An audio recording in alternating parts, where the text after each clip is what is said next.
C'est un petit peu atypique. J'ai fait d'abord j'ai eu mon DUT de chimie.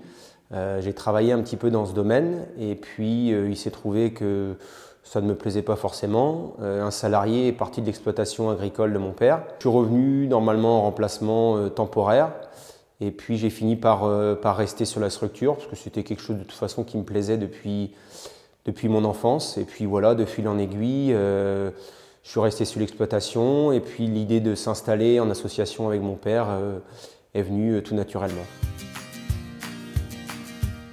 L'idée de mon installation, c'était de consolider la structure déjà en place. Toutes les places d'engraissement n'étaient pas sur le site, il y avait beaucoup de façonnage. Donc l'idée, c'était de rapatrier en partie, puisque tout c'était compliqué, mais en partie, une grosse partie des ports à façon.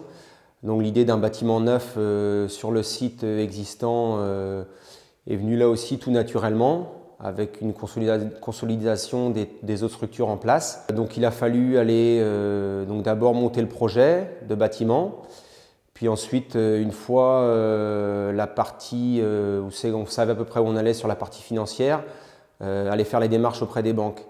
Alors là, sur les investissements, c'est quand même des investissements assez lourds. Donc il a fallu faire des négociations avec la banque et ce qui a été demandé, c'est d'abord des garanties et un apport personnel. Alors pour pouvoir y arriver, l'apport personnel, je me suis mis en relation avec la coopérative Triscalia et par le biais de la société SAS Sport Avenir, on a réussi à trouver des fonds et en plus de ça, le Conseil général met en place maintenant des aides pour les jeunes agriculteurs. Donc là aussi, j'ai trouvé un financement auprès du Conseil général qui m'a permis de retourner voir les banques. Et là, la négociation a été de suite plus facile puisque la banque n'était pas seule à prendre, on va dire, les risques. Il y avait plusieurs parties à prendre en charge mon installation. Et le fait que la société Port Avenir prenne partie de mon installation m'a favorisé la création du bâtiment.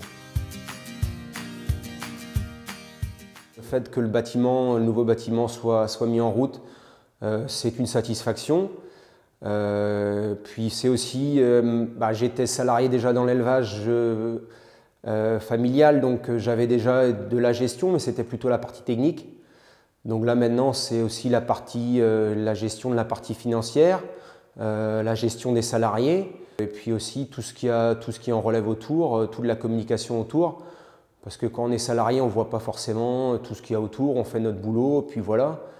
Et puis là, quand c'est notre exploitation, on fait un peu attention à tout ce qu'il y a autour. Et voilà, c'est toute la gestion globale d'une exploitation qui est une grosse satisfaction. Dans un monde parfait, c'est de déjà bien consolider toute la structure. Si je pouvais, ce serait de rapatrier le reste des ports qui sont encore à façon, donc créer un deuxième bâtiment, créer un deuxième bâtiment d'engraissement pour avoir vraiment tout le naissage et tout l'engraissement sur le site. Et puis asseoir la partie foncière, puisque aujourd'hui sur la partie foncière, on est un petit peu en déficit et on a tendance à se diriger sur une FAF, donc voilà, essayer de développer la partie foncière qui est déjà en projet.